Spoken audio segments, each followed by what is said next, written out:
Ça doit faire mal. Deuxième écrasement de la tête, Matador qui a l'air sonné. Oh là là, troisième. Les catcheurs sont des athlètes, de grands athlètes. C'est extraordinairement difficile de faire ces vols planés, ces pirouettes, de tomber sur l'autre, de fracasser une tête sans qu'elle se fracasse. Tout ça est un ballet, c'est athlétique, c'est difficile, c'est un art appliqué. C'est pas du n'importe quoi. Et c'est ça qu'il y a de beau. Et il y a une grandeur, il y a une fierté d'être catcheur, il y a une beauté du catch formidable.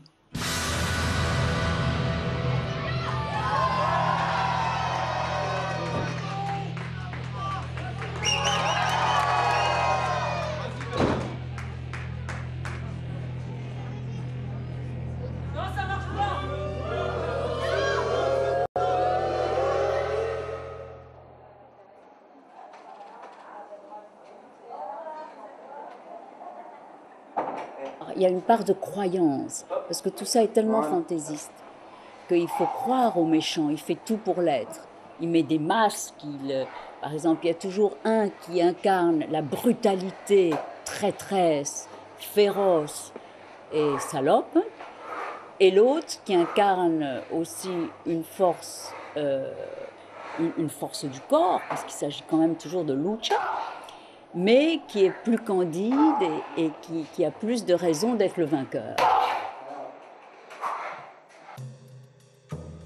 Ce qu'il y a d'extraordinaire avec le catch, c'est pour ça que c'est tellement amusant, c'est que dans les règles du jeu, il y a plusieurs figures du mal.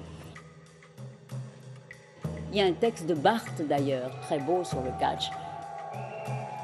La vertu du catch, c'est d'être un spectacle excessif. On trouve là une emphase qui devait être celle des théâtres antiques. Il y a des gens qui croient que le catch est un sport ignoble. Le catch n'est pas un sport, c'est un spectacle. Le public se moque complètement de savoir si le combat est truqué ou non. Et il a raison. Il se confie à la première vertu du spectacle, qui est d'abolir tout mobile et toute conséquence. Ce qui lui importe, ce n'est pas ce qu'il croit, c'est ce qu'il voit.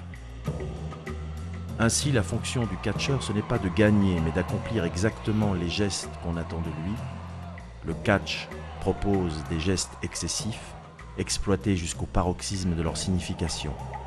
Dans le catch, un homme à terre y est exagérément, emplissant jusqu'au bout la vue des spectateurs du spectacle intolérable de son impuissance.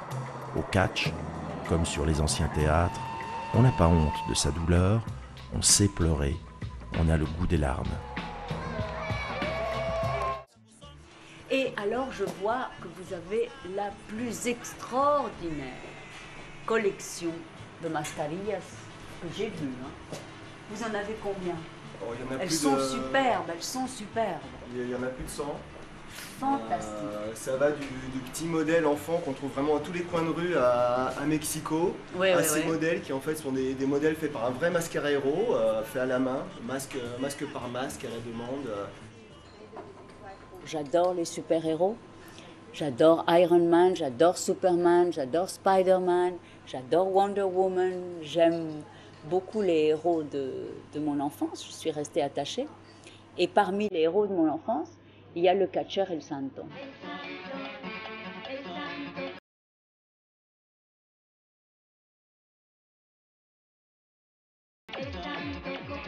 C'est un personnage qui a duré tellement longtemps au Mexique, un catcheur, qu'on n'avait aucune idée de son âge.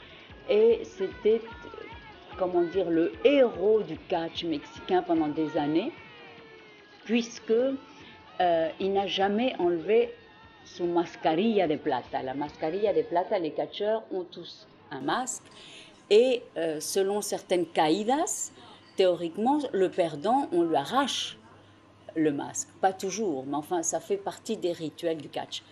Et El Santo, lui, est resté toujours enmascarado.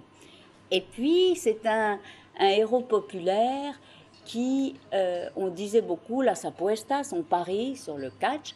Las apuestas servaient à mettre dans les quartiers pauvres l'électricité, les écoles, etc.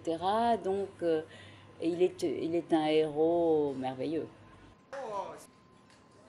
Il y a aussi un sens de l'honneur. Ce sont des fieras, ce sont des véritables panthères, ce sont des athlètes, des champions, mais avec toute une iconographie enfantine, primaire, dirons-nous. Super. Avec ça, je peux vraiment vencer.